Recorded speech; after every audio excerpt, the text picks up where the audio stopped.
오심이 여러분에게 평안과 위로와 소망이 되시기를 주님의 이름으로 축복합니다. 그리스도의 오심을 나타내는 네 개의 촛불이 있습니다. 그것은 소망과 기쁨과 평화와 사랑입니다. 성탄에 관한 그림들을 볼 때에 이 둥그런 그 성탄절을 나타내는 나뭇가지로 만든 관 속에 초가, 색색의 초가 자주색으로, 빨간색으로, 녹색으로, 흰색으로 그 각각의 네 개의 초가 켜져 있는 그림을 여러분들은 종종 보셨을 겁니다. 이 네 개의 촛불이요, 그리스도 안에서 우리가 발견할 수 있는 소망과 기쁨과 평화와 사랑을 나타냅니다. 교회의 오랜 전통에서는 예수님의 오심을 기념하는 성탄의 시간을 앞두고 대림절이라는 시간을 지켰습니다. 성탄을 앞둔 4주간의 시간을 대림절이라고 부르는데, 이 기간 교회는 그리스도의 탄생을 기뻐하며 다시 오실 그리스도의 재림을 기다려 왔습니다. 성탄의 복된 날을 앞두고 우리는 그리스도의 오심을 기다리며 4주간의 대림절의 주일마다 소망과 기쁨과 평화와 사랑에 관한 말씀을 듣고 세상의 빛으로 오신 그리스도를 우리 안에 밝히는 시간을 가지려 합니다. 오늘은 그리스도에 오신 그 첫 번째 시간으로 소망에 대한 말씀을 함께 나누려고 합니다. 소망, 여러분, 즉 희망은 어떤 것일까요? 현재의 어려움 가운데서도 더 나은 미래를 기대하는 마음, 그리고 그런 느낌을 설명할 때 희망이라 말할 수 있을 것입니다. 혹은 불확실함이나 흥분 중에 느끼는 감정이 희망일 수도 있어요. 세상이 말하는 희망은 그래서 낙관주의라고 이름할 수도 있습니다. 세상이나 인생을 희망적으로 보는 태도나 경향을 낙관주의라고 합니다. 어떠한 근거도 없이 그저 좋게 보는 것, 희망하는 것이 낙관주의입니다.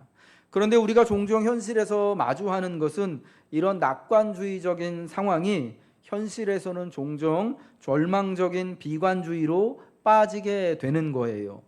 구체적인 근거 없이 무조건 장래를 희망적으로만 본다면 위기가 계속되고 마침내 실패가 분명히 드러나게 될 때에 사람이 완전히 암흑 속에 갇히게 되고 말기 때문입니다. 하지만 성경적인 희망은 이러한 세상의 희망, 낙관주의하고는 다릅니다. 성경이 말씀하는 희망은 하나님의 성품을 신뢰하고 우리의 어려운 상황에도 불구하고 하나님과 하나님의 약속을 선택하는 것을 의미합니다. 희망은 기다림입니다. 구약 성경에는 희망으로 번역된 두 가지 주요한 히브리어 단어가 있습니다. 첫 번째 단어는 야할이라고 하는 단어입니다. 이 단어의 첫 번째 의미는요, 기다린다라는 뜻입니다. 홍수가 나서 이제 노아가 그 방주 안에서 홍수가 물러나기를, 그래서 사방에 땅이 드러나기를 기다리는, 그래서 방주 안에서 꽤 오랜 기간 동안 적어도 1년 가까이의 시간을 노아가 방주 안에서 기다려야 했는데, 이때 노아가 방주 안에서 기다릴 때 쓰인 동사가 바로 야할, 기다린다, 희망한다라는 동사였습니다. 이제 물이 그치고 비가 내리는 것이 그치고 노아가 방주에 자그마한 창문을 열고 비둘기를 날려보냅니다. 온 사방에 이제 물이 지나가고 땅이 드러나기를 기다리는 마음으로 알아보기 위하여서 비둘기를 날리면서 이제 땅이 드러나기를 기다렸을 때 야할했다, 기다렸다, 희망했다 라고 말한 거죠. 다른 히브리어 단어로는 카바라는 단어가 있습니다. 이 단어 역시 기다린다라는 의미가 있습니다. 그런데 이 카바라고 하는 단어는 끈을 뜻하는 히브리어 카브와 관련이 있습니다. 끈을 팽팽하게 당기면 그 팽팽하게 당긴 것이 풀릴 때까지 긴장의 상태가 생기는데, 이와 관련해서 팽팽한 긴장 가운데 기다린다라는 의미가 있는 단어예요.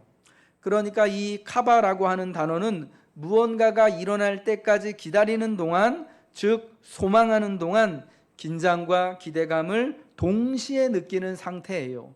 마치 노아가 홍수가 나서 방주의 한 가운데에서 그 많은 짐승들과 함께 물이 물러가기를, 땅이 드러나기를 기다리는 동안, 그게 언제 땅이 드러나는지, 언제 물이 그칠지를 알 수 없는 상황 가운데, 그 방주의 복잡한 가운데서, 두려운 가운데, 온 사방이 홍수의 물로 다 둘러싸여 있는 그 깊은 가운데 긴장하고 긴장을 느끼며 불확실한 장래이지만 그럼에도 기다리고 있었던 그 상황을 말한다라고, 의미한다라고 할 수가 있을 거예요. 히브리어로 희망은 기다림이나 기대에 대한 것입니다. 그런데 여러분, 무엇을 기다린다라는 말씀일까요? 이스라엘의 선지자들은 나라가 죄와 우상 숭배로 자기 파괴에 빠져들었을 때 하나님의 얼굴 보기를 갈망하며 하나님을 기다렸습니다. 그리하여 하나님에게만 기다림의 희망을 두었던 것입니다. 노아가 홍수의 한가운데서 땅이 드러나길, 묻이 드러나기를 기다렸던 것처럼 이스라엘의 선지자들은, 이사야나 미가와 같은 이들은 하나님의 얼굴을 바라보기를, 하나님을 기다렸던 것입니다. 이사야 8장 17절의 말씀이죠. 우리 같이 한번 읽겠습니다. 시작. 이제 야곱의 집에 대하여 얼굴을 가리시는 여호와를 나는 기다리며 그를 바라보리라. 미가도 또한 같은 말을 했습니다. 미가 5장 7절입니다. 시작. 야곱의 남은 자는 많은 백성 가운데 있으리니 그들은 여호와께로부터 내리는 이슬 같고 풀 위에 내리는 담비 같아서 사람을 기다리지 아니하며 인생을 기다리지 아니할 것이며, 미가와 이사야 같은 선지자들이 기다리고 있던 것, 즉 희망하였던 것은 사람이나 인생이 아니었어요. 장래에 변하게 될 어떤 이 세상적인 희망이나 환경이 아니라 그저 하나님의 얼굴을 배웁기를 바라는 거였습니다. 하나님을 기다리고 있었던 거예요. 오늘 우리가 시편 130편의 말씀을 읽었는데, 시편 전체에 걸쳐서도 희망에 대한, 이 소망에 대한 동일한 관념을 발견할 수 있어요. 기다린다라는 단어가 시편에 40편 이상 등장합니다. 아마도 시편이 하나님께 드리는 찬송시이며 기도의 간구이기 때문에 하나님을 기다린다라는 표현이 많이 나오는 것 같아요. 거의 모든 경우에 기도하는 이가 기다리는 것은 누구냐? 하나님이에요. 하나님의 얼굴을 바라보기를 기다리고, 하나님의 때를 기다리고, 하나님이 나의 간구에 응답하여 주시기를 기다리는 거예요. 마치 시편 130편 5절부터 8절의 시인처럼 그렇게 하나님을 기다립니다. 우리 같이 읽을까요? 시작. 나 곧 내 영혼은 여호와를 기다리며 나는 주의 말씀을 바라는도다. 파수꾼이 아침을 기다림보다 내 영혼이 주를 더 기다리나니 참으로 파수꾼이 아침을 기다림보다 더하도다. 이스라엘아, 여호와를 바랄지어다. 여호와께서는 인자하심과 풍성한 속량이 있음이라. 그가 이스라엘을 그의 모든 죄악에서 속량하시리로다. 아멘. 여기서 말씀하는 바라다, 내가 여호와를 바라본다, 기다린다라는 말하고 동일한 말이에요. 바라보다라는 말은 또한 소망한다라는, 희망한다라는 의미가 되는 거예요. 이와 같이 성경이 말씀하는 희망은요, 소망은 상황에 초점을 맞추는 것이 아니에요. 사실 시편 130편을 하나님 앞에 간구하고 있는 이 시인은요, 기도자는 깊은 곳에서 하나님께 부르짖고 있습니다. 여호와여, 내가 깊은 곳에서 주께 부르짖습니다. 여기서 말하는 깊은 곳은 어떤 의미가 있는 곳입니까? 모진 환난과 시험과 위기가 있는 상황을 말하는 거예요. 어쩌면 노아와 같이요, 물속 깊은 곳에, 온 사방이 홍수로 가득한 곳에 떠다니는 방주 안에 있는 것과 같은 상황을 말씀하는 거예요. 어쩌면 옛적에 선지자 요나와 같이 물속 깊은 곳에, 폭풍 치는 그 깊은 곳에 던져져서 마침내 물고기 뱃속에 들어가서 그 수월과 같은 흑암 가운데서 하나님을 바라고 있는, 여러분, 그런 상황이에요. 그런 상황에서 하나님을 바라고 하나님을 기다리는 것이 희망인 거예요. 그래서 성경이 말씀하는 희망, 성경의 소망은 상황에 초점을 맞추지 않습니다. 깊은 곳에 있지만, 흑암의 한가운데 있지만, 스올의 뱃속에 있지만, 아골의 골짜기 같은 상황에 있지만 하나님을 기다리는 것이 희망입니다. 막연한 우리의 마음이나 태도가 아닙니다. 성경에 나오는 희망적인 사람들은 종종 상황이 나아질 거라는 증거가 없다라는 것을 알고 있지만 그래도 희망을 선택합니다. 그들은 선지자 호세아처럼 이스라엘이 왜곡에 의해 압제를 받던 어두운 시대에 살고 있었습니다.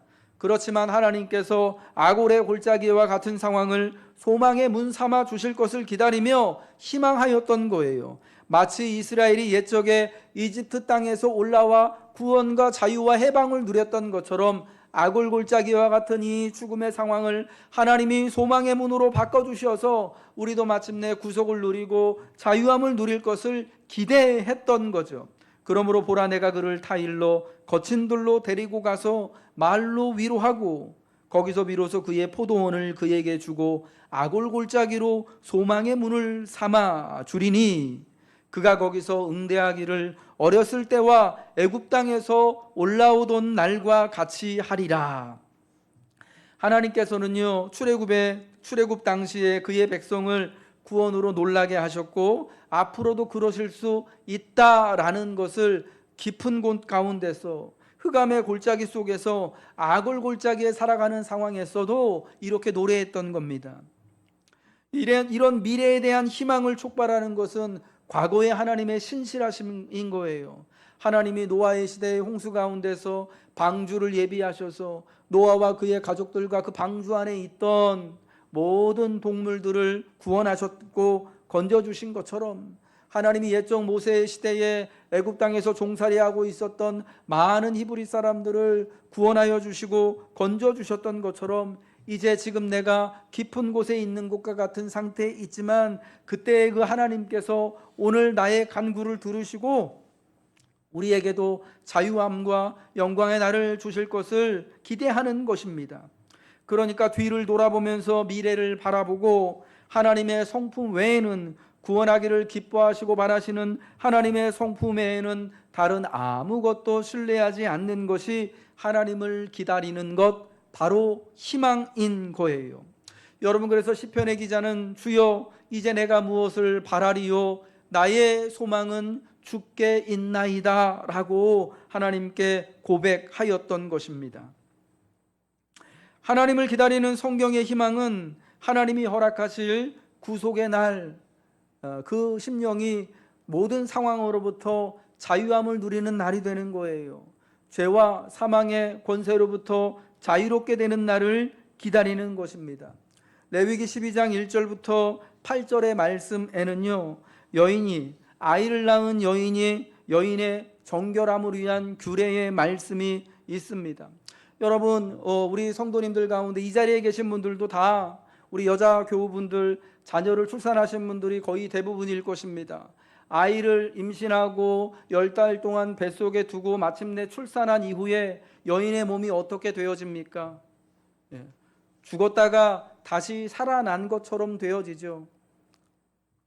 사실은 완전히 다른 몸이 되어지는 거예요. 죽은 상태와 거의 마찬가지의 몸. 그래서 옛적에 어르신들이 아이를 낳다가 아이를 낳는 것을 죽다 살아나는 것으로 그렇게 표현을 하고 고백들을 하시지 않았습니까? 여러분, 요즘에는 종종 우리가 방송이나 이런 SNS 같은 것을 보면은 아이를 둘씩 셋씩 낳고도 여전히 아이를 낳기 전에 혹은 결혼하기 전에 처녀 때의 그런 군살 없는 몸매를 여전히 유지하고 있는 사람들을 진짜 가끔 보기도 합니다만은, 그러나 아이를 출산하고 난 다음에 여인의 몸이 어머니가 된 그 몸은 여러분, 그 혼자 있을 때에 처녀 때의 몸하고는 완전히 달라지는 몸이잖아요. 체형이 변해요. 몸이 변해요. 완전히 다른 사람이 되어지는 거예요.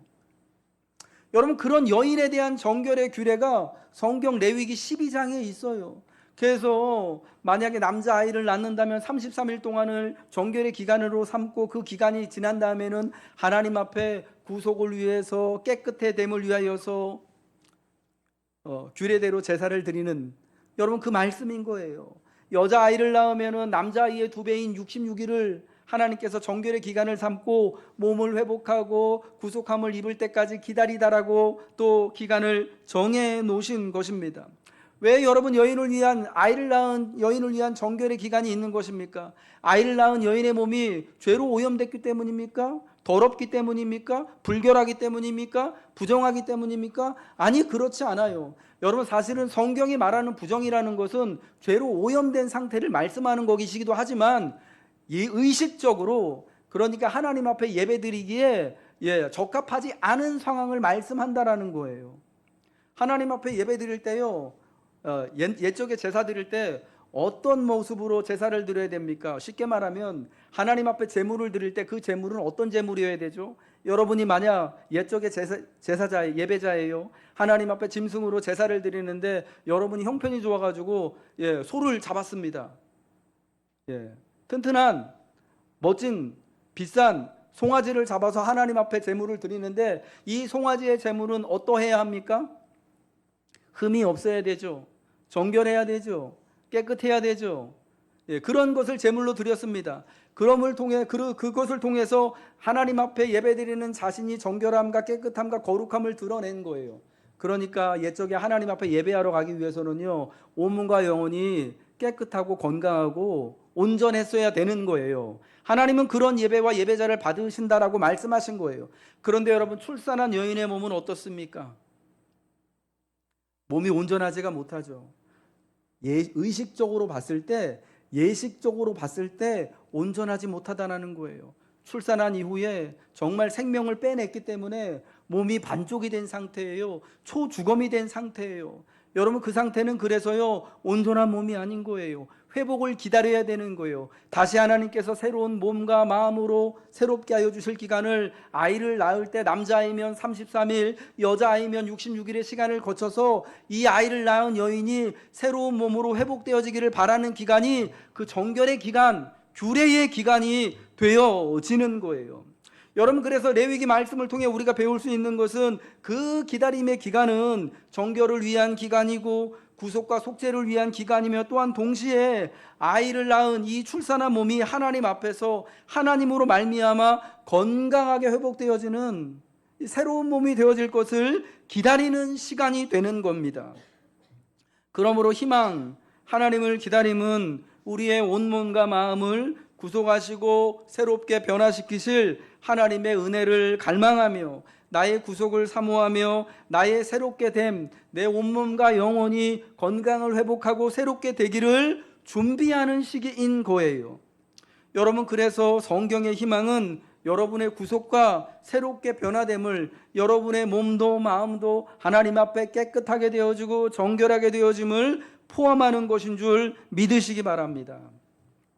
누가복음 2장 22절에서 40절에는요, 이 레위기 12장의 정결법을 따라서 이제 태어나신 예수님과 어머니 마리아의 정결 예식이 행하여진 것을 기록해주고 있습니다. 예수님이 태어나고요, 베들레헴에서 태어나고 모세의 법대로 정결 예식의 기한이 다하였습니다. 남자아이를 낳으면 33일을 정결의 기간을 갖거든요. 이 33일의 기간이 다한 다음에 또 하나님이 정한 법대로 또 이 예루살렘 성전에 올라가서, 이 예수님의 부모님은 그 당시 가난했기 때문에요, 산비둘기를 잡아서 하나님 앞에 정결의 예식으로, 이제 정결의 기간이 끝났습니다. 하나님, 내 몸을, 이 아이를, 그리고 이제 출산한 내 몸을 온전하게 회복시키시고 깨끗하게 하시고 새롭게 하시고 기뻐 받아 주십시오라는 의미로 하나님 앞에 나가서 예물을 드리기 위하여서, 예식을 행하기 위해서, 즉 예배드리기 위하여서 아이를 데리고 예루살렘 성전에 올라갔던 거예요. 여러분, 그때 예루살렘 성전에 올라갔을 때 그 성전에 시므온이라고 하는 나이가 많은 신실하고 아주 신실한 성도가 있었습니다. 여러분, 성경에 의하면 이 시므온이라고 하는 사람은 이스라엘의 위로를 기다리는 신실한 하나님의 아들이었습니다. 나이가 많은 분이었어요. 여러분, 그는요 주의 그리스도를 보기 전에는 죽지 아니하리라는 성령의 지시를 받고 그리스도를 기다리고 있는 이스라엘의 위로를 기다리고 있었는데, 마침 그때 정결 예식을 행하러 온 예수님과 예수님의 어머니와 아버지를 보고 하나님을 찬양하게 되는 거예요. 이 시므온은 예수님을 뵙고 내 눈이 주의 구원을 보았사오니 라고 찬양하며 경배합니다. 그리고 많은 사람들에게 이스라엘의 위로와 구속을 가져오실 예수님에 대해 증언하는 겁니다. 여러분, 시므온이라고 하는 사람은요 오랜 세월 동안 그가 이제 나이가 희게 백발이 되어져서 하나님 앞에 곧 가게 될 때까지 이스라엘의 위로를 기다리고 있었어요. 주의 그리스도를 보기를 기다리고 있었다가 이제 그 한 평생이 다 흘러간 사람이었는데, 마침내 이스라엘의 위로가 되시는 그리스도 예수님을 만나 뵙게 된 거예요. 정결의 예식을 행하기 위하여서 예루살렘 성전에 올라오신 예수님과 그 어머니와 아버지를 보게 되고 하나님을 찬양하게 된 거예요. 오랜 시므온의 기다림이 노아가 방주 가운데서 땅이 드러나기를 기다렸던 것처럼 마침내 기다렸을 때에 하나님의 위로와 구속을 보게 되었던 거예요. 그러므로 이제 오래전부터 하나님을 기다리며 구속을 바라왔던 이스라엘의 희망은 한 사람, 이 땅에 사람의 아들로 태어나신 하나님의 아들이신 그리스도 예수로 말미암아 구체적으로 드러나게 되는 것이었어요. 여러분, 그래서 예수님의 제자들은요 예수님의 삶과 죽음과 부활이 이 세상의 악과 죽음과 죄와 종된 상태에 대한 하나님의 놀라운 응답이라고 믿었습니다. 예수님의 빈 무덤, 예수님이 부활하신 후에 빈 그 무덤은 새로운 희망의 문을 열게 되었고, 그들은 그 기대를 묘사하기 위해 헬라어로 엘피스라고 하는 단어를 사용했습니다. 헬라어로 성경에 나오는 엘피스가 바로 그리스도의 소망을 뜻하는 거예요. 사도 베드로는 예수님의 부활이 사람들이 새롭고 다른 종류의 인간으로 거듭날 수 있는 살아있는 소망을 열어주었다라고 이렇게 말합니다. 우리 주 예수 그리스도의 아버지 하나님을 찬송하리로다. 그의 많으신 긍휼대로 예수 그리스도를 죽은 자 가운데서 부활하게 하심으로 말미암아 우리를 거듭나게 하사 산 소망이 있게 하시며, 이와 마찬가지로 사도 바울도 예수에 관한 복음이 영광의 엘피스를, 영광의 소망을 선포한다고 말합니다. 골로새서 1장 27절의 말씀이죠. 하나님이 그들로 하여금 이 비밀의 영광이 이방인 가운데 얼마나 풍성한지를 알게 하려 하심이라. 이 비밀은 너희 안에 계신 그리스도니 곧 영광의 소망이니라. 이 두 경우 모두 이 엘피스는요 죽음을 이긴 부활하신 예수님을 의미하는 거예요. 그리고 이 소망은 인간만을 위한 것, 유대인만을 위한 것, 믿는 자만을 위한 것이 아니라 온 세상의 모든 사람들과 온 세상의 모든 피조물들, 모든 창조 세계에 해당하는 것이다라고 말씀합니다. 사도들은 부활 때 예수님에게 일어난 일이 하나님께서 온 우주를 위해 계획하신 것의 첫 열매라 믿었습니다. 바울의 말에 의하면 그것은 피조물도 썩어짐의 종로로 타는 데서 해방되어 하나님의 자녀들의 영광의 자유에 이르는 것입니다. 우리가 그리스도 예수로 말미암아 하나님의 영광의 자유에 이르는 것처럼 모든 하나님의 피조물들도 함께 종로로 타는 데서 해방되어서 하나님의 영광에 이르게 되는 것입니다. 그래서 기독교적인 희망은 담대하고 인류와 온 우주가 악과 죽음으로부터 구출되기를 기다리는 거예요. 성경의 희망은 확률이나 감정이나 느낌에 기반한 낙관주의가 아닙니다. 그것은 십자가에 못 박힌 예수님이 죽음에서 부활하는 것만큼 놀라운 미래를 하나님께서 가져오시기를 기다리는 선택입니다. 기독교의 희망은 미래를 바라보기 위해 부활하신 예수님을 되돌아보는 것입니다. 그래서 우리는 그분 안에서 참된 구속과 자유함을 누리기를 기다립니다. 여러분, 그것이 성경이 말씀하는 희망, 소망입니다. 만일 하나님을 기다리는 대신 하나님께만 소망을 두는 대신 다른 선택을 한다면 무슨 일이 일어날까요?